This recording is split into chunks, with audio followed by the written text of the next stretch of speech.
Hello மக்களே. So நம்ம இன்னைக்கு நியூஸ் பேப்பரே வந்துட்டு ரோல் ஓவர் பண்ணி தான் பார்க்க போகிறோம் இப்போது. ஸோ நான் ரன் பண்ணுற ஃபுல்லாக என்னென்ன பாயிண்ட்ஸ் நோட் பண்ணிக்கணும் அப்படிங்கிறது இதில் வந்துட்டு உங்களுக்கு எடிட்டோரியலோட ஜஸ்ட் நம்ம வந்துட்டு கொடுக்க போகிறோம். ஸோ வந்துட்டு அப்படியே ஃபாலோ பண்ணிட்டு வாங்க. பிபிடியை வந்துட்டு நாங்கள் ஷேர் பண்ணுறோம். என்னென்ன நியூஸ் இம்பார்ட்டன்ட் நியூஸோ அதோட பிபிடியை வந்துட்டு நாங்கள் ஷேர் பண்ணுறோம். ஓகேங்களா? ஸோ இப்போ நம்ம வந்து உள்ளார போகலாம். ஓகே, ஃபஸ்ட்டு வந்துட்டு பார்த்தீங்கன்னா பிஎஸ்சி லெவலில் இந்த நியூஸ் படிச்சுக்கோங்க. ராஜீவ் ரஞ்சன் அவர்களை வந்து சீஃப் செக்ரட்டரியாக வந்துட்டு நாமினேட் பண்ணிப்பாங்க. ஸோ நேம் தெரிஞ்சு நாமினேட்டில் அவர் தான் செலக்ட் ஆகிருப்பார். ஓகேங்களா? அவர் தான் இனிமேட்டு chief secretary of Tamil Nadu. So இது வந்து தமிழ்நாடு லெவலில் இது இம்பார்ட்டன்ட்டு. ஓகேங்களா? அதை தவிர வந்து ஃபார்மர்ஸ் பில்லு, அதுக்கு தான் நம்ம போட போகிறோம் வீடியோன்னு சொல்லியாச்சு. இப்போ வந்து என்ன சொல்லியிருப்பாங்கன்னா, ஆக்சுவலாக 2021 வந்து சென்சஸ் கண்டக்ட் பண்ணணுன்னு இருப்பாங்க. ஆனால் பேண்டமிக்னால 2022க்கு வந்து அதை ஷிஃப்ட் பண்ணணும்னு சொல்லியிருப்பாங்க. ஸோ இதில் வந்து சென்சஸை பற்றி தெரிஞ்சுக்கும் போது நம்ம ரொம்ப டீட்டெயில்டாகவே படிக்கணும். லைக் வந்து ப்ரிலிம்ஸ் பெர்ஸ்பெக்டிவ்லேயும் இம்பார்ட்டன்ட் அண்ட் சம் டேட்டாஸ் வந்துட்டு மெயின்ஸ்க்கு நம்ம யூஸ் பண்ணுற மாதிரி வரும். ஸோ ப்ரிலிம்ஸ் பெர்ஸ்பெக்டிவ்ல என்னென்னு பார்த்தோம்னா, ஃபஸ்ட்டு வந்து சென்சஸ் எப்போ ஸ்டார்ட் ஆச்சு? ஆக்சுவலாக பார்த்தோம்னா ஏன்ஷியன்ட் பீரியட்லேருந்து சென்சஸ்ங்கிற ஒரு விஷயம் இருக்கும்.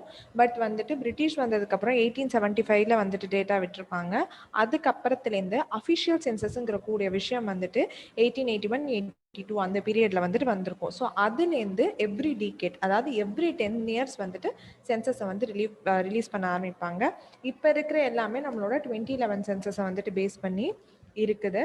ஸோ ஆஃப்டர் 10 இயர்ஸ் இப்போ நம்ம கண்டக்ட் பண்ணணும்னு சொல்லியிருப்பாங்க. பட் அது வந்துட்டு இதுவாகாமல் இருந்திருக்கும். கோவிட்னால வந்துட்டு அதை திரும்ப ஒத்தி வைக்கணும் அப்படின்னு வந்துட்டு சொல்லியிருப்பாங்க. ஸோ சென்சஸை யார் வந்துட்டு கொடுக்குறாங்க அப்படின்னு பார்க்கும்போது ரெஜிஸ்ட்ரார் ஜெனரல் ஆஃப் இந்தியாவும் சென்சஸ் கமிஷனரும் சேர்ந்து தான் வந்துட்டு அதை இது பண்ண போகிறாங்க. எல்லாமே வந்து ஹோம் அஃபேர்ஸ் மினிஸ்ட்ரி கீழே வந்துட்டு வராங்க. மினிஸ்ட்ரி ஆஃப் ஹோம் அஃபேர்ஸ்க்கு அடியில் வந்துட்டு வராங்க. ஸோ இதுலேருந்து நம்ம என்னென்ன பண்ணணும்னா, எப்படி எடுக்கிறாங்க இந்த 2021 சென்சஸில் வந்து நியூவாக என்ன ஆட் பண்ணியிருப்பாங்கன்னா, தேர்ட் ஜெண்டர், அதாவது டிரான்ஸ்ஜெண்டருங்கிறவங்களுக்கு வந்துட்டு அவங்களே வந்துட்டு நிர்மிச்சிக்கக்கூடிய இதை கொடுத்துருப்பாங்க. ஸோ அந்த மாதிரி தேர்ட் ஜெண்டர் அப்படிங்கிற ஒரு விஷயத்தை இன்ட்ரடியூஸ் பண்ணியிருப்பாங்க. அண்ட் நம்மளோட ஸ்கெடியூல் லாங்குவேஜ், அதாவது 8th ஸ்கெடியூலில் 22 லாங்குவேஜ் இருக்குது பார்த்தீங்களா? அதில் வந்து 2011 வரைக்கும் 16 லாங்குவேஜ் மட்டும்தான் இன்க்ளூட் பண்ணிப்பாங்க. 16 லாங்குவேஜஸ் தான் இருக்கும். இப்போ 18 லாங்குவேஜஸாக அதை வந்து ஆக்கியிருப்பாங்க. அண்ட் அதோட சேர்த்து இங்கிலீஷில். ஸோ இப்படி தான் வந்து டேட்டா வந்துட்டு கலெக்ட் பண்ண போகிறாங்க. அடுத்தது வந்துட்டு 2 ஃபேஸில் இதை கலெக்ட் பண்ண போகிறாங்கன்னு சொல்லிட்டாங்க. ஒன்று வந்து house listing and house census, அதுக்கு அடுத்தது வந்து பாப்புலேஷன் ரெனுமரேஷன். ஓகேங்களா? இதை பேஸ் பண்ணி தான் இருக்கும். அண்ட் இதுக்கப்புறம் இதில் வந்துட்டு என்னென்ன இது பண்ண போகிறாங்கன்னா, ஆக்சுவலாக பார்த்தோம்னா சென்சஸோட சேர்த்து என்பிஆரையும் நம்ம இது பண்ண போகிறோம், சேர்த்து நம்ம கண்டக்ட் பண்ண போகிறோம்னு சொல்லுவாங்க. ஸோ இப்போ நேஷ்னல் பாப்புலேஷன் ரெஜிஸ்டர்னா என்ன அப்படிங்கிறத தெரிஞ்சுக்க வேண்டியது நம்மளோட இதோட அட்வான்டேஜஸ் டிஸ்அட்வான்டேஜ் எல்லாமே மெயின்ஸ் பெர்ஸ்பெக்டிவ்ல இம்பார்ட்டன்ட்டு என்னென்ன சொல்ல வராங்கன்னு. இதுவுமே எடுக்கிறது வந்துட்டு ரெஜிஸ்ட்ரார் ஜெனரல் ஆஃப் இந்தியா தான். ஸோ நேஷ்னல் பாப்புலேஷன் ரெஜிஸ்டர்னா என்னன்னா, இந்தியா உள்ள வசிக்கிற பாப்புலேஷன்ஸை நம்ம எடுக்க போகிறோம். அது எப்படின்னா ஆல் ரெசிடென்ஸ் அப்படிங்கிற மாதிரி வரும். ரெசிடென்ஸ் ஆஃப் இந்தியா அப்படிங்கிற மாதிரி எடுப்போம். யார் வந்து 6 மந்த்ஸுக்கு இந்தியாவில் ரிசைட் ஆகிருக்காங்களோ லாஸ்ட் 6 மந்த்ஸில் அவங்க எல்லாத்தையுமே நம்ம இன்க்ளூட் பண்ண போகிறோம். ஸோ இதில் ஃபாரினர்ஸும் இன்க்ளூடட். நேஷ்னல் பாப்புலேஷன் ரெஜிஸ்ட்ராருங்கிறது வெறுமை வந்து கணக்கெடுக்கிறது தானே தவிர அது வந்து ஒரு சிட்டிசன்ஷிப் ரைட்ஸை கொடுக்க போகிற ஒரு விஷயம் கிடையாது. ஸோ என்னென்ன டேட்டாலாம் கண்டக்ட் பண்ண போகிறோம் அப்படின்னு நம்ம பார்க்கும்போது biometric as well as demographic data. So biometric data வந்து நம்ம ஆதார்லேருந்து டைரெக்டாக எடுத்துருவோம். டெமோக்ராஃபிக் டேட்டான்னு வரும்போது பிளேஸு, பர்த் நேம், அது எல்லாத்தையும் ஹவுஸ் ஒரு வீடாக போயிட்டு நம்ம கண்டக்ட் பண்ண போகிறோம். ஸோ இது வந்து சிட்டிசன்ஷிப் ரைட்ஸ், அந்த சிட்டிசன்ஷிப் இது கொடுக்குமானா கிடையாது. என்பிஆரில் வந்து நம்ம வெறுமை எத்தனை பேர் வசிக்கிறாங்க இந்தியாவில் இந்த டயத்தில் அப்படிங்கிறத நம்ம எடுக்க போகிறோம். ஸோ ஃபாரினர்ஸையும் வந்துட்டு நம்ம இன்க்ளூட் பண்ணிக்க போகிறோம். ஸோ இதுதான் இருக்குது. It's a door to door survey. ஓகேங்களா? ஸோ இப்போ என்ஆர்சி அப்படின்ற ஒரு விஷயம் பார்க்கணும். ஸோ இதுதான் வந்து சிட்டிசன் யார் அப்படிங்கிறத ஐடென்டிஃபை பண்ணுறது. ஸோ இந்த நேஷ்னல் ரெஜிஸ்டர் ஆஃப் சிட்டிசன்ஸ் இதை வந்து அசாமில் வந்து கண்டக்ட் பண்ணி அது ரொம்பவே பெரிய பிரச்சனைகளாக இருக்கும். இது வந்தது வந்து சிட்டிசன்ஷிப் ஆக்ட்லேருந்து வந்திருக்கும். 1955 அசாமில் கண்டக்ட் பண்ணியிருப்பாங்க. ஸோ என்ஆர்சினா என்ன அப்படிங்கிறத பார்க்கும்போது நம்மளோட சிட்டிசன்ஸ் யார் அப்படிங்கிறத நம்ம கண்டுபிடிக்கிற ஒரு டாக்குமெண்ட்டாக யூஸ் பண்ணிப்போம். ஏன் அசாமில் கண்டக்ட் பண்ணியிருப்பாங்க இந்த என்ஆர்சியை, எதுக்கு அவ்வளோ பிரச்சனையாச்சுன்னு பார்த்தோம்னா, அசாம்லலாம் வந்துட்டு பக்கத்தில் இருக்க மியான்மர், பங்களாதேஷ் அங்கேருந்து வர மைக்ரண்ட் பாப்புலேஷன்ஸ் வந்து அதிகமாக வந்து தங்கியிருப்பாங்க. ஸோ என்ன ஆயிருக்குன்னா, அஸ்ஸாமோட மக்களுக்கு வந்துட்டு அது பெரிய லெவலில் பிரச்சனையை ஏற்படுத்தியிருக்கும். இது வந்து இண்டிபெண்டன்ஸ் டைமில், அப்புறம் அது இண்டிபெண்டன்ஸ் முன்னாடி எல்லா டயத்துலையுமே இது இருந்ததுனால, அவங்களோட வாழ்வாதாரம், அவங்களோட எம்ப்ளாய்மெண்ட் ஆப்பர்ச்சுனிட்டிஸ் இது எல்லாமே வந்துட்டு இந்த மைக்ரன்ட்ஸ்னால வந்துட்டு ப்ராப்ளம் ஆயிருக்கும். அதனால அங்க அசாம்ல இருக்க மக்கள் வந்துட்டு வேற வேற இடத்துக்கு வர ஆரம்பிப்பாங்க. இங்கேயுமே அவங்களுக்கு வந்து ப்ராப்பரான ட்ரீட்மெண்ட் இல்லாம பெரிய லெவல்ல வந்துட்டு அந்த இண்டிஜினியஸ் மக்களுக்கு வந்துட்டு பாதிப்பு ஏற்படும். அதனால தான் வந்துட்டு என்ஆர்சிங்கிற ஒரு விஷயத்தை கண்டக்ட் பண்ணி நம்ம ஸ்டேட் மக்கள் யாரு அப்படிங்கிறத கண்டுபிடிக்கிறதுக்காக தான் அவங்க வந்துட்டு அந்த மாதிரி ஒரு விஷயத்த வந்து பண்ணியிருப்பாங்க அசாம்ல. அண்ட் வந்து இது ஏன் இவ்வளோ பிரச்சனையா இருக்குன்னு பார்த்தோம்னா, அசாம் ரெசிடென்ஸாவே இருக்கிறவங்களுக்கு வந்துட்டு இது வந்து அசாம் ரெசிடென்ஸாகவே இருக்கிறவங்களுக்கு வந்து நிறைய பேருக்கு வந்து ப்ராப்பர் டாக்குமெண்ட் இல்லாமல் போயிருக்கும். அந்த டாக்குமெண்ட் இருந்தால் தான் நம்ம வந்துட்டு கொடுப்போம், இந்த மாதிரி நம்ம அவங்களை ரெகக்னைஸ் பண்ணுவோம் அப்படின்னு சொன்னதுனால இது வந்து பெரிய பிரச்சனையாக இருக்கும். ஏன்னா அவங்கள எல்லாத்தையும் வெளியேற்றத்துக்கான முயற்சிகள் ஏற்படுவாங்க.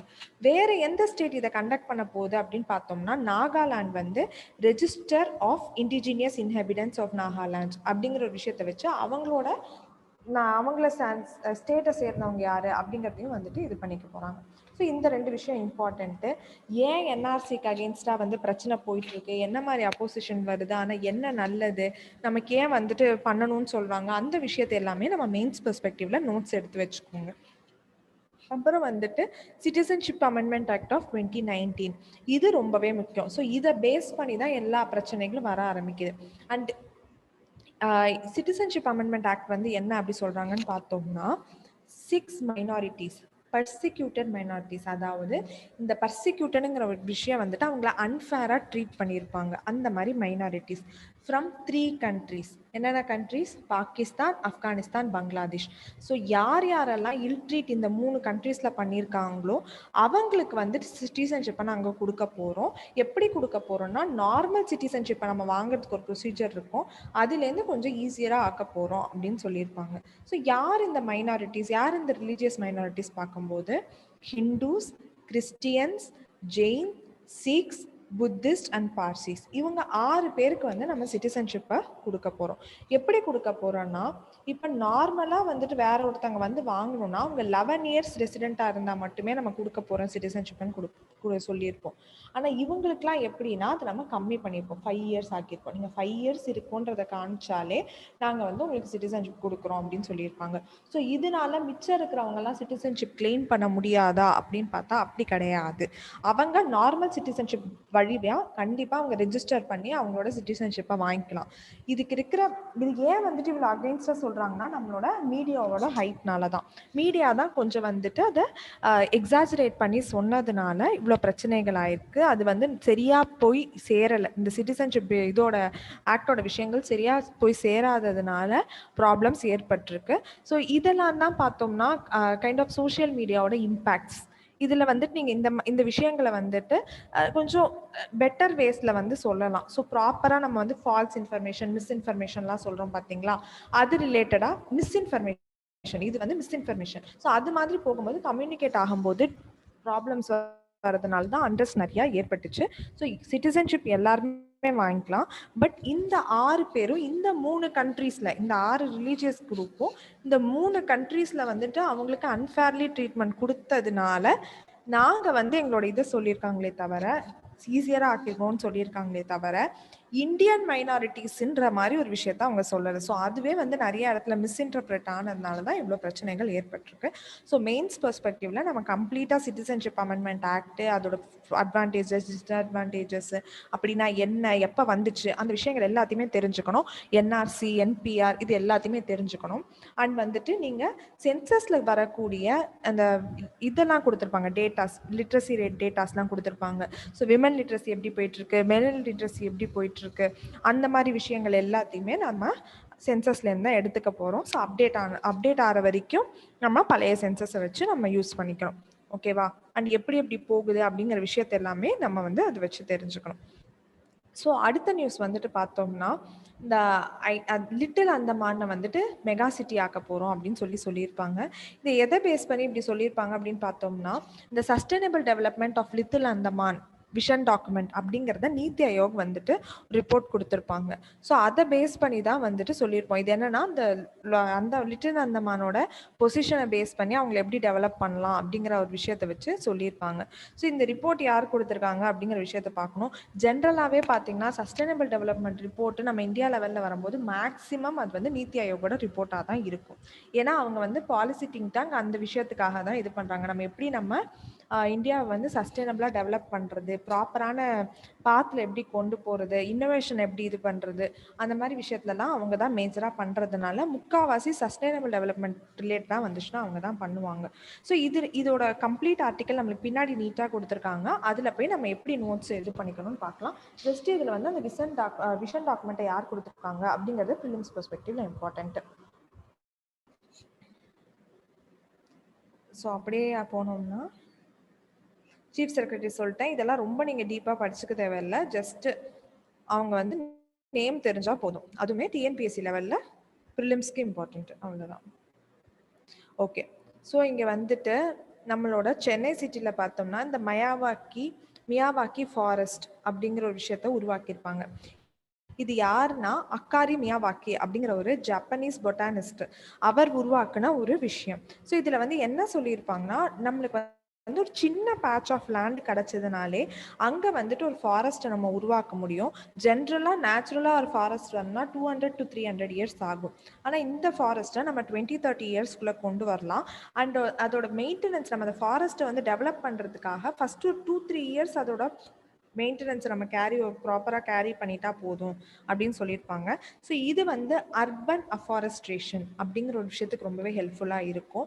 இந்த ஃபாரஸ்ட் என்ன அப்படிங்கிறத பார்க்கும்போது நம்ம ஒரு லேண்டை சர்வே பண்ணிவிட்டு எவ்வளோ பேட்ச் ஆஃப் லேண்ட் இருக்கோ அந்த இடத்துல ஒரு நம்பர் ஆஃப் 1000 பிளான்டேஷன் இல்லை 500 பிளான்டேஷன்ஸ் வந்து பண்ண போகிறோம். எப்படி பண்ண போகிறோம் அப்படின்னு பார்த்தோம்னா, நம்ம different varieties of native species, அந்த இடத்துக்கு எந்த ஸ்பீஷீஸ் வந்துட்டு ஏற்கனவே இருக்கிறது நல்லா வளரக்கூடிய நேட்டிவாக இருக்கும், அதுக்கு அந்த இடத்துக்கு சொந்தமான அந்த பிளான்ட் ஸ்பீஷீஸ் இருக்கோ அதை செலக்ட் பண்ணி டிஃப்ரெண்ட் ஹைட்ஸில் செலக்ட் பண்ண போகிறோம். எதுக்கு இந்த மாதிரி டிஃப்ரெண்ட் ஹைட்ஸ்ன்னு பார்த்தோம்னா, இந்த பிளான்ஸ் எல்லாத்தையும் நம்ம கிட்டக்க நெருக்க பிளான் பண்ண போகிறோம். இந்த மாதிரி பிளான் பண்ணும்போது என்ன ஆகும்னா, சன்லைட் வந்து சாயிலில் படாமல் இருக்கும். ஸோ டிஃப்ரெண்ட் ஹைட்ஸ் எடுக்கும்போது லைக் கைண்ட் ஆஃப் நீங்கள் வந்து இப்போ எவர் கிரீன் ஃபாரஸ்ட்டில் பார்த்தோம்னா ஒவ்வொரு ட்ரீயும் ஒவ்வொரு ஹைட்டில் இருக்கும். ஸோ கிரவுண்டுக்கு வந்துட்டு அந்த சன்லைட் வந்து கிரவுண்டுக்குள்ள வந்து விடுறது வந்து ரொம்பவே கடினமாக இருக்கும். ஸோ இந்த மாதிரி டைப் ஆஃப் ஃபாரஸ்ட் நம்ம டிஃப்ரெண்ட் ஹைட்டில் கிரியேட் பண்ணி கிட்ட நெருக்க நடும்போது என்ன ஆகும்னா, சன்லைட் வந்து தரையில் படாது. ஸோ தரையில் படாமல் இருக்கிறப்போ வீடோட க்ரோத் வந்து கம்மியாயிடும். ஸோ இந்த விதத்தில் நம்ம ஒரு ஃபாரஸ்ட்டை வந்து சீக்கிரத்தில் உருவாகலாம். இந்த ஃபாரஸ்ட்னால வந்து மழைலாம் இன்டியூஸ் பண்ணுமான்னு பார்த்தா அதெல்லாம் கிடையாது. இது ஜஸ்ட் வந்து அர்பன் அஃபாரஸ்ட்ரேஷன், ஓரளவுக்கு பொல்யூஷனை வந்து கட்டுப்படுத்துறதுக்கான ஒரு வழியாக சொல்கிறாங்க. கார்பன் டை ஆக்சைடை லிமிட் பண்ணிவிட்டு நல்ல ஆக்சிஜனை வந்துட்டு ரிலீஸ் பண்ண போகிற ஒரு விஷயமா தான் இருக்கும். அண்ட் இன்னொரு விஷயம் என்ன, எதுக்காக அப்படின்னா, இந்த டிஃப்ரெண்ட் ஹைட்டில் வந்துட்டு வளரும் போது பிளான்ட்ஸை வைக்கும் போது ஒவ்வொரு பிளான்ட் வந்து அவங்களுக்குள்ளேயே அவங்களுக்கு வேணுங்கிற ரிசோர்ஸஸ் எல்லாத்தையும் எடுத்துக்கிறதுக்காக அவங்களுக்குள்ளேயே ஃபைட் பண்ணி வளருவாங்க. ஸோ இன்னுமே அவங்களோட க்ரோத் வந்து ஃபாஸ்டராக இருக்கும் அப்படின்னு சொல்கிறாங்க. ஸோ எதெல்லாம் நேட்டிவ் ஸ்பீஷீஸோ அதை வச்சு க்ரோ பண்ணுங்க அப்படின்னு சொல்லியிருக்காங்க. ஸோ இதில் நம்ம இதை வந்துட்டு நீங்கள் எக்ஸாம்பிள்ஸாக எழுதலாம். லைக் வந்து இப்போ வந்து அர்பன் டிஃபாரஸ்டேஷன்லாம் வரும்போது அதனால இம்பாக்ட்ஸ் எல்லாம் வந்துட்டு அங்கே சஜஷன்ஸ் கொடுக்கும்போது நம்ம இந்த மாதிரி எழுதலாம். லைக் மியாவாக்கி மாதிரி ஃபாரஸ்ட் மாடல்ஸை கொண்டு வரலாம். அந்த மாதிரி விஷயங்களை நம்ம எழுதும்போது அந்த இடத்துல ஹைலைட் ஆகும். ஓகேங்களா? ஸோ இது வந்து மெயின்ஸ் லெவலில் இம்பார்ட்டன்ட். இல்லைனா ப்ரிலிம்ஸ் லெவலில் ஜஸ்ட் என்னன்னு கேட்கலாம், அர்பன் அஃபாரஸ்ட்ரேஷன், அவ்வளோதான் இது. ஸோ டிஎன்பிஎஸ் லெவலில் கேட்கலாம் அர்பன் அஃபாரஸ்ட்ரேஷன் ஒரு விஷயம். ஓகேங்களா? இது ஜப்பானீஸ் இவங்களால கண்டுபிடிச்சது, அக்காரி மியாவாக்கி. அவர் வந்துட்டு பொட்டானிஸ்ட். ஓகேங்களா? அவரால் கொண்டு வரப்பட்ட விஷயம். அடுத்தது வந்துட்டு இது கொஞ்சம் இம்பார்ட்டண்ட்டான ஆர்டிக்கல். இது வந்துட்டு இந்த சிசிங்கிறது வந்துட்டு ஒரு போர்டு. இவங்க என்ன பண்ணுறாங்கன்னா, ஒரு சிட்டிசன் கமிஷன் ஆன் எலெக்ஷன்ஸ். இவங்க வந்து இந்த எலெக்ஷன்ஸில் வந்துட்டு அந்த நாலேஜ் இருக்காங்க பார்த்தீங்களா, யாரெல்லாம் ஸ்காலர்ஸாக இருக்காங்களோ அவங்கெல்லாம் சேர்ந்து இருக்கிற ஒரு பாடி இது. இது வந்து எப்போன்னா 2020 மார்ச்சில் தான் கான்ஸ்டியூட் பண்ணியிருப்பாங்க, ஒரு எக்ஸ்பர்ட் அட்வைஸ் கொடுக்கறதுக்காக.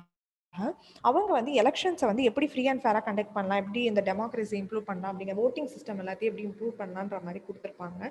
அதில் அவங்க கொடுத்த ரெக்கமெண்டேஷன்ஸ் 2 கொடுத்துருப்பாங்க.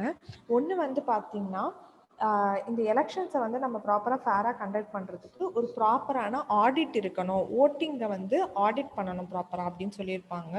இன்னொன்று வந்துட்டு என்னென்னா, இந்த விவிபேட் சிஸ்டம் இருக்குது பார்த்தீங்களா, அதை வந்து ரீடிசைன் பண்ணணும், அதை வந்து ஃபுல்லி ஓட்டர் வெரிஃபைட் ஆக்கணும் அப்படின்னு சொல்லியிருப்பாங்க. அதாவது இப்போ போய் நம்ம எலெக்ஷனில் இப்போ ஓட் பண்ணணும் ஆகுனா, நம்ம ஓட் பண்ணோடனே அந்த பேப்பர் வந்து விழுந்துரும். ஓகேங்களா? ஸோ நம்ம ஜஸ்ட்டு வந்துட்டு இதுதான் பண்ணிக்க முடியும், என்ன ஓட் போடணுன்றதை மட்டும்தான் பார்க்க முடியுமே தவிர வேறு ஏதாச்சும் அதில் கரெக்ஷன்ஸ் பண்ணணும், இல்லை தப்பாக போட்டணும், இல்லை சிம்பிள்ஸ் எதாவது மாற்றி வந்துச்சுன்னா நம்ம ஒன்றுமே பண்ண முடியாது.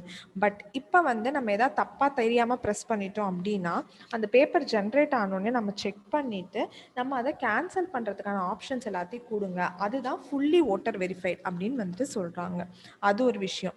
இன்னொரு விஷயம் என்ன சொல்கிறாங்கன்னா, ஓட்டிங்கை வந்து நீங்கள் ப்ராப்பராக வந்து ஆடிட் பண்ணணும், ரொம்ப ஸ்ட்ரிக்டாக ஆடிட் பண்ணணும் அப்படிங்கிற விஷயம் சொல்லுவாங்க. இந்த பாயிண்ட்ஸ் எல்லாமே GS2ல ரொம்பவே இம்பார்ட்டண்ட்டான பாயிண்ட்ஸ் இது. ஸோ தயவு செஞ்சு இதெல்லாம் நோட் பண்ணி வச்சுக்கோங்க. பாலிட்டி பெர்ஸ்பெக்டிவ்ல எலெக்ஷன்ஸ் டாபிக்ஸில், ஏன்னா எலெக்ஷன்ஸ் வந்து நிறையா ஸ்டேட்ஸில் இப்போ 4-5 ஸ்டேட்ஸில் வரப்போகுது. அதனால அந்த விஷயத்தில் இது இம்பார்ட்டண்ட்டு. அண்ட் இவிஎம்ஸ் விவிபேட்டில் எந்நேரமும் நியூஸில் இருக்கிற ஒரு டாபிக். ஸோ அந்த விதத்தில் இது நம்மளுக்கு ரொம்பவே இம்பார்ட்டன்ட். ஸோ ஓட்டிங் எப்படி ஆடிட்டை வந்து ப்ராப்பராக எடுக்கணும் அப்படின்னு சொல்கிறாங்கன்னா, லைக் ஒரு லாட் ஆஃப் எப்படின்னா இந்த பீப்புள் எடுக்கிறீங்க பார்த்தீங்கன்னா, நம்ம வந்துட்டு ஓட்டிங்கை வந்துட்டு நம்ம எடுக்க போகிறோம். சிக்னிஃபிகன்ட் அந்த சாம்பிள் வந்துட்டு எப்படி நம்ம அதை கலெக்ட் பண்ண போகிறோம்னா, நம்மளோட ஸ்டாட்டிஸ்டிக்ஸ் யூஸ் பண்ணும்போது அது ப்ராப்பரான ஒரு இதை குறிக்கணும். இப்போ வந்து எப்படி எலெக்ஷன் ரிசல்ட்ஸ் வந்துட்டு நம்மளுக்கு வரும்போது அதோட மேட்ச் ஆகிற மாதிரி அட்லீஸ்ட் ஒரு 90% மேட்ச் ஆகிற மாதிரி ஒரு சாம்பிளை கரெக்ட் பண்ணி அவங்களோட ஓட்டிங் பேட்டர்ன் எப்படி இருக்குன்றதை செக் பண்ணால் மட்டுமே நம்மளுக்கு வந்து எலெக்ஷன்ஸ் வந்து ப்ராப்பராக நடந்திருக்கா இல்லையான்றது தெரியும். சம்டைம்ஸ் நம்மளுக்கு அதாவது இந்த ஓட்ஸ் கேஸ் பண்ணியிருப்பாங்க பார்த்தீங்களா, அந்த கேஸ் பண்ணவங்களோடது எடுத்து நம்ம ஒரு ரஃப் சாம்பிளை வந்து ஏனோ தானான்னு எடுக்காமல் ஓரளவுக்கு வந்துட்டு நம்மள எலெக்ஷன் ரிசல்ட்ஸை வந்து ரிஃப்ளெக்ட் பண்ணுற அளவுக்கு அந்த சாம்பிளை கனெக்ட் பண்ணோம் அப்படின்னு சொல்லியிருப்பாங்க. அந்த விவிபேட் சிப்ஸை வந்து கலெக்ட் பண்ணோன்னு சொல்லியிருப்பாங்க. ஸோ இதில் வந்துட்டு ஏதாச்சும் இப்போ கொஞ்சம் முன்ன பின்ன விக்ட்ரி ஒரு க்ளோஸ் மார்ஜினில் தான் விக்ட்ரி மாறிடுச்சுன்னா ஓகே ஃபைன், அப்போ வந்துட்டு எதுவும் பெரிய லெவலில் இது நடக்கலை, 4G நடக்கலைன்னு அர்த்தம். பட் வேற ஏதாவது தவிர பயங்கரமாக வந்து ரிஃப்ளெக்ஷன்ஸ் மாறி இருக்கு, நம்ம கணக்கெடுத்ததுக்கும் அங்கே ஓட்டிங்கில் வெளியே வந்திருக்கோம் அப்படின்னா அதை எப்படி நம்ம திருத்தணும் அப்படிங்கிற விஷயத்தை எல்லாத்தையுமே நான் செக் பண்ணணும் அப்படிங்கிற மாதிரி சொல்லியிருப்பாங்க. அண்ட் இந்த இவிஎம்ஸ்ல எல்லாமும் வந்துட்டு அது கம்ப்ளீட்டாக ட்ராம்பர் ப்ரூஃப் அப்படின்லாம் நம்மளால வந்துட்டு சொல்லிக்க முடியாது. ஸோ அதை வந்துட்டு நம்ம எப்படி சாஃப்ட்வேர் அண்ட் ஹார்ட்வேர் எல்லாத்தையுமே நம்ம வந்துட்டு ப்ராப்பராக ரீடிசைன் பண்ண முடியும் அப்படிங்கிற விஷயத்தையும் சொல்லணும் அப்படின்னு சொல்லியிருப்பாங்க. ஓகேங்களா? ஸோ இது வந்துட்டு GS2 லெவலில் ரொம்பவே இம்பார்ட்டண்ட்டான ஒரு விஷயம். 2 பாயிண்ட்டுமே இம்பார்ட்டண்ட்டு. ஸோ அதை வந்து ப்ராப்பராக நோட் பண்ணி வச்சுப்போம்.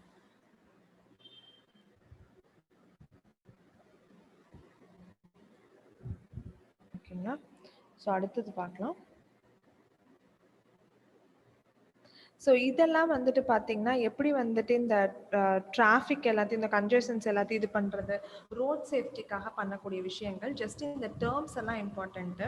லைக் இந்த யாரெல்லாம் வயலேட் பண்ணுறாங்க அப்படின்னு பார்க்கறதுக்காக இந்த கான்டாக்ட்லெஸ் என்ஃபோர்ஸ்மெண்ட் சிஸ்டம், அதாவது சிசிடிவி வந்து மெயினான இடத்துலலாம் பொருத்தி யாரெல்லாம் வந்துட்டு அதை தாண்டி போயிருக்காங்க அந்த நம்பர் பிளேட்ஸ் எல்லாத்தையும் ஆட்டோமேட்டிக்காக அந்த நம்பர் பிளேட்ஸை டிடெக்ட் பண்ணி அவங்க வீட்டுக்கு வந்துட்டு ஜென்ரேட் ஆகிடும் ஃபைன் மாதிரி. அது வந்து அங்கே போயிட்டு அந்த ஸ்லிப்பு ஜென்ரேட் ஆகுது, அது அவங்க வீட்டுக்கு அமுச்சு விட்டுருவாங்க.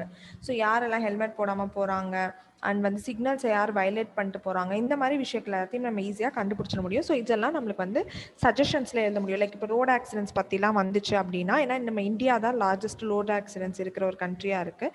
ஸோ அந்த மாதிரி விஷயத்து எல்லாமே நம்மளுக்கு இதை வந்துட்டு ஒரு சஜஷன்ஸில் எழுதுறதுக்கோ அந்த மாதிரி இதுக்கு நம்மளுக்கு ஹெல்ப்ஃபுல்லாக இருக்கும். ஓகேங்களா? அந்த இடத்துல யூஸ் பண்ணிப்போங்க. ஸோ GS2ல இம்பார்ட்டண்ட்டாக அண்ட் எஸ்ஏலெல்லாம் நம்மளுக்கு இம்பார்ட்டண்ட்டாக இருக்கும்.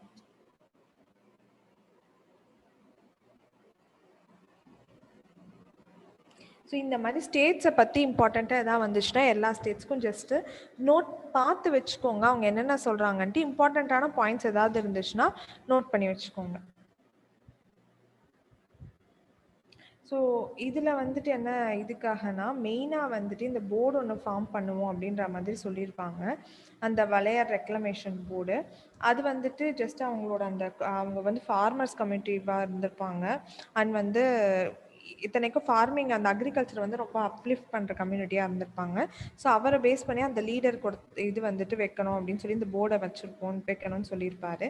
இதில் மெயினாக பார்க்க வேண்டியது வந்து இந்த குடிமர மது ஸ்கீம்.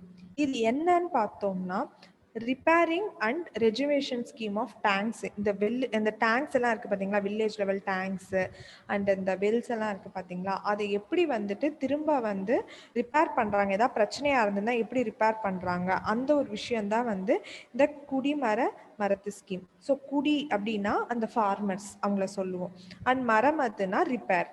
ஓகேங்களா. ஸோ இது வந்துட்டு ஃபார்மர்ஸே அவங்களுக்காக வந்து அவங்கள பண்ணுறது, மக்கள் எல்லாமே ஒன்றிணைஞ்சு தனக்காக பண்ணுறது, அவங்களே இன்வால்வ் பண்ணி பண்ணுறது தான் இந்த மத்து ஸ்கீம் அப்படின்னு சொல்லுவோம். ஸோ இதில் வந்துட்டு ஏன்னா வாட்டர் வந்துட்டு ஒரு ஸ்டேட் சப்ஜெக்ட். ஓகேங்களா. ஸோ அதனால வந்து எல்லாமே கவர்மெண்ட்டுக்கு அடியில் வந்துடும் ஸ்டேட். பட் வந்து அவங்களோட நெக்லெக்ட் வந்துட்டு அதிகமாக இருக்கும். அந்த வாட்டர் ரிசோர்ஸ் மேலே அவங்க காமிக்கிற இது வந்து ரொம்பவே நெக்லெக்ட் பண்ணியிருந்ததுனால மக்களாகவே அவங்களுக்காக பண்ண ஒரு ஸ்கீம் தான் வந்துட்டு இந்த ஸ்கீமாக இருந்திருக்கு. ஸோ இதில் வந்துட்டு என்ன சொல்கிறாங்கன்னா, மக்கள் எல்லாமே சேர்ந்து அவங்களோட இதை வந்து ரீஜெனரேட் பண்ணிக்க போகிறாங்க. ஏதாவது ரிப்பேர் இருந்துச்சுன்னா அந்த ரிப்பேர் பண்ணுறதுக்கு மட்டும் ஒரு பர்சன் இருப்பாங்க. அந்த பர்சன் பேர் வந்து நீர்க்கட்டி. ஸோ இப்போ மக்கள் என்ன பண்ணுவாங்கன்னா, அவங்களா சேர்ந்து அந்த நீர்க்கட்டி வந்துட்டு எந்த அளவுக்கு வாட்டர் வந்துட்டு அனுப்பணும் ஒவ்வொரு ஃபார்முக்கும்ன்றதை அனுப்பி விடுவார். ஸோ இந்த ஃபார்மர்ஸ் எல்லாம் என்ன சேர்ந்து பண்ணுவாங்கன்னா, அவங்க லேண்ட்லேருந்து வர ப்ரொடியூஸை அவருக்கு வந்து கொடுப்பாங்க, அந்த நீர்க்கட்டிக்கு வந்து கொடுப்பாங்க. ஸோ இப்படி தான் இந்த சிஸ்டம் வந்துட்டு எல்லாரையும் ஒன்றிணைச்சு நடக்குது. அதனால தான் இது வந்து குடிமர மத்து ஸ்கீம். ஸோ பண்ணுறதும் வந்துட்டு ஃபார்மர்ஸ் வந்துட்டு அவங்க இன்வால்வ் ஆயிருப்பாங்க அண்ட் ரிப்பேரிஸ்ட் வந்து இன்வால்வ் ஆயிருப்பாங்க. ரெண்டுத்தையும் லிங்க் பண்ணி 2 பேருமே பெனிஃபிட் ஆகிற மாதிரி இந்த ஸ்கீமை வந்துட்டு கொடுத்துருப்பாங்க. ஓகேங்களா. ஸோ இது வந்து தஞ்சாவூர் டிஸ்ட்ரிக்ட் தான் வந்துட்டு ஃபர்ஸ்ட் வந்து பிரிட்டிஷ் வந்ததுக்கப்புறம் சில மாற்றங்கள் ஏற்பட்டிருக்கும். அப்புறம் திரும்ப தஞ்சாவூர் தான் வந்துட்டு இந்த தஞ்சாவூரில் இருக்கிற ஒரு டிஸ்ட்ரிக்ட் தான் வந்துட்டு இந்த ஸ்கீமை வந்து திரும்ப வர வச்சிருப்பாங்க. ஓகேங்களா. இது அவ்வளோதான். ஸோ கோதாவரி இந்த லிங்கிங் ப்ராஜெக்ட் எல்லாத்தையுமே ஜஸ்ட் பார்த்து வச்சுக்கோங்க. எப்போ ஸ்டார்ட் ஆனது, என்னென்ன மேஜராக ஏதாவது வந்திருக்கா அப்படிங்கிற விஷயத்தெல்லாம் பார்த்து வச்சுக்கோங்க. அண்ட் வந்து காவேரி டெல்டா வந்துட்டு ஒரு protected special agricultural zone. So அது வந்துட்டு நம்மளோட டிஎன்பிஎஸ்சி லெவலில் அது ஜஸ்ட் ப்ரிலிம்ஸ்லேயே கேட்கலாம். டேரெக்டாக வந்துட்டு கொஸ்டினாகவே கேட்கலாம். Which of the following is the protected special agriculture ஜோனுன்னு சொல்லிட்டு ஒன் ஆஃப் த ஆப்ஷன் வந்து காவேரியாக கொடுக்கலாம். ஸோ அந்த மாதிரி விஷயங்கள் எல்லாத்தையுமே நோட் பண்ணி வச்சுக்கோங்க. அப்புறம் வந்துட்டு தியாகராஜர். ஸோ இந்த மாதிரி யாராவது நியூஸ் வந்து ஆக்சுவலாக வந்து தியாகராஜரோட இது இருக்கு இல்லையா, பகுல பஞ்சமி அன்னைக்கு அவரோட இதை வந்து கீர்த்தனை ஆராதனை பண்ணுவோம். ஸோ அந்த ஒரு விஷயத்தை பேஸ் பண்ணி தான் இன்னைக்கு இருக்குது. ஸோ இன்னைக்கு இருக்கிறதுனால தான் இந்த நியூஸ் வந்திருக்கு. ஸோ இதில் நம்மளுக்கு இந்த நியூஸ் இம்பார்ட்டன்ட் கிடையாது. பட் இந்த மாதிரி செயின்ஸ் எல்லாம் வந்தாங்கன்னா அவங்களோட கான்ட்ரிபியூஷன் என்னன்னு பார்த்து வச்சுக்கோங்க. ஏன்னா யூபிஎஸ்சியில் ஏற்கனவே தியாகராஜரையும் அன்னமாச்சாரியாரையும் கம்பேர் பண்ணி ஒரு கொஸ்டின் வந்திருந்தது. ஸோ அந்த மாதிரி ஏதாவது விஷயங்கள் இருந்ததுன்னா அவங்க என்ன கான்ட்ரிபியூட் பண்ணியிருப்பாங்க, என்ன ஃபீல்டில் இருந்திருக்காங்க, அண்ட் வந்து அவங்களோட ஒர்க்ஸ் ஏதாச்சும் ப்ராமினன்ட் ஒர்க்ஸ் இருந்துச்சுன்னா அது என்ன ஒர்க்ஸு, ஸோ இந்த ரிலீஜியஸ் ரிஃபார்மர்ஸாக இருந்திருக்காங்களா, அது என்னென்ன விஷயங்கிறத வந்து நோட் பண்ணி வச்சுக்கோங்க. அண்ட் எந்த இடத்த சேர்ந்தவங்க, லைக் வந்து இப்போ தியாகராஜர் வந்துட்டு எந்த இடம், அதே மாதிரி நம்ம அன்னமாச்சாரியார் பார்த்தோம்னா இது ஆந்திரா, அந்த மாதிரி விஷயங்கள் எல்லாத்தையுமே நீங்கள் வந்து தெரிஞ்சு வச்சுக்கோங்க. ஓகேங்களா. ஸோ இந்த நியூஸஸ்க்கு எல்லாத்துக்குமே அந்த நேமு அதோட அவங்களோட சிக்னிஃபிகன்ஸ் என்ன அப்படிங்கிற மாதிரி விஷயங்களை நம்ம பார்த்து வச்சுக்கணும். ஸோ இதில் பெருசாக நியூஸ் இல்லாததுனால எடுக்கல, ஜஸ்ட் ஜென்ரலாக சொல்கிறேன்.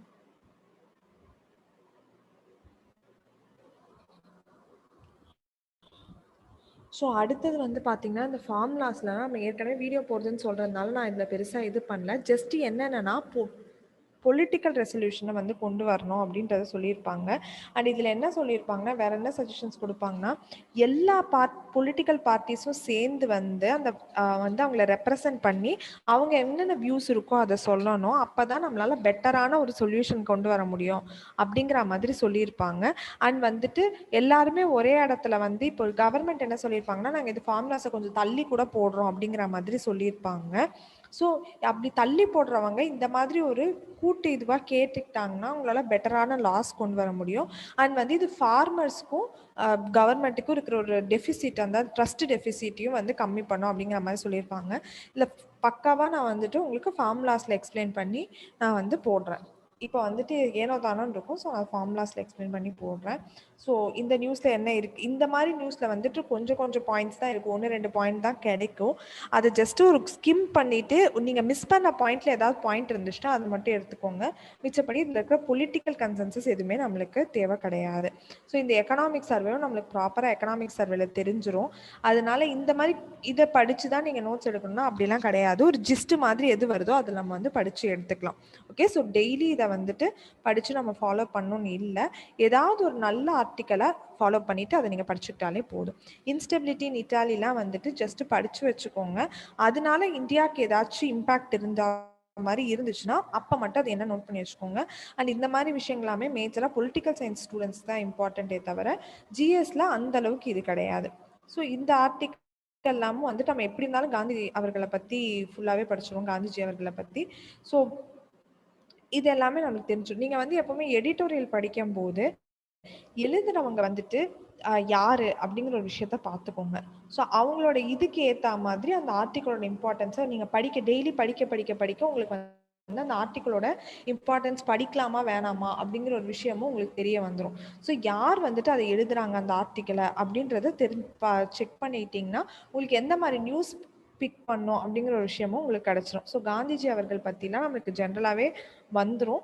அதனால அப்படியே ரொம்ப டீப்பா படிச்சு அவங்க சொல்ற பாயிண்ட்ஸை நோட் பண்ணிக்கணும்ன்ற அவசியம்லாம் கிடையாது. ஓகேங்களா?